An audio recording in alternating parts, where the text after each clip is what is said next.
Hello, I'm Jay. Thanks for visiting Toastmasters International to learn more about public speaking. Since 1924, we've helped more than 4 million people gain the confidence to communicate in all circumstances. And one of the most demanding situations you'll ever face is speaking to an audience. Here are some time-tested tips to help you prepare so that you feel empowered to impress others.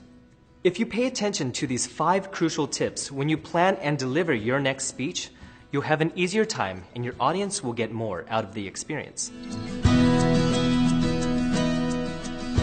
Now, if you want to overcome nervousness, the first guideline is simply to know what you're talking about. You'll have an easier time giving a speech on a subject if you know the subject well. Want to speak about your favorite musician? Read any information on the person that you can find online or at your library. When you become an authority on your topic, the audience will want to learn what they can from you. And you won't have to struggle to keep your messages straight if you know the messages well. Once you've mastered your topic, the next step is to master your presentation. Make sure you rehearse the entire speech so that you will be comfortable presenting it.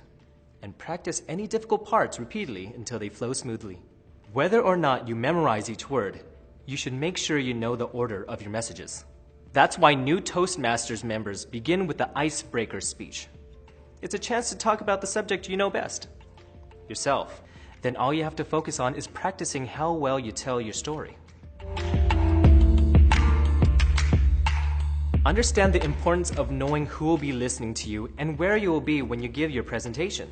Both the audience and location can create limitations that are important to understand. For example, if you are a researcher, you might speak about the math behind your work.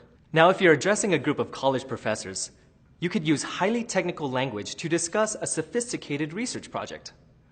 Would you do that if you were describing your work to a group of school children? For young kids, wouldn't it be better to talk about how people learn things through research? Knowing your audience means understanding and respecting their particular characteristics. Before you prepare your speech, their geography, politics, culture, and age, and other traits will define them as a group and will guide you in tailoring your presentation to fit their needs. Be sure to check out your location before you present. Will there be enough space on stage for everything you need? If you're planning to deliver a PowerPoint presentation, are you sure they'll have a screen? Or have you been placed in an outdoor amphitheater with too much sun for anyone to see the screen? What about audience size? Will a sound system be available if you need it?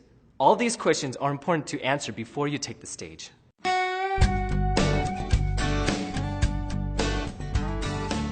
This is an eye-opener. For you, not your audience. You'd be surprised how much an audience misses during a presentation. If you make a minor mistake, such as skipping a portion of your speech or forgetting a few words, don't worry.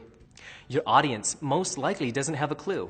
Just keep going, and you'll find your way back on track with your next point. If you apologize, you call attention to the wrong part of your presentation, which takes away the important point you want to make. An advanced speaker knows how to guide the audience's attention toward the important parts and away from the small stuff. Whether you make a mistake or not, just remember that people want you to do a good job. And because of that, they're rooting for you. It helps to remember this with the next tip.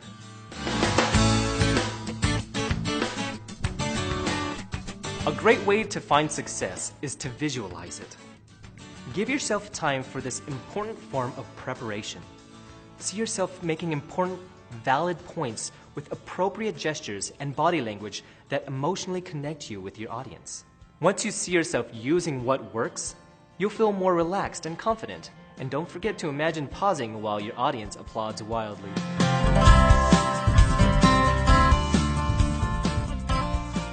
Some beginning speakers let their nervousness win because they make the mistake of focusing entirely on themselves. When something goes wrong, for example, your reaction can cause your voice to shake. Then all you hear is a shaky voice. That becomes the focus of your thoughts. But remember, you're giving a talk for an important reason. Keep that reason in mind and focus on what's really important, your message. Find the passion to entertain, educate, inspire, or motivate your audience, and you'll find your purpose and your voice. For more information on public speaking, please visit a Toastmasters Club.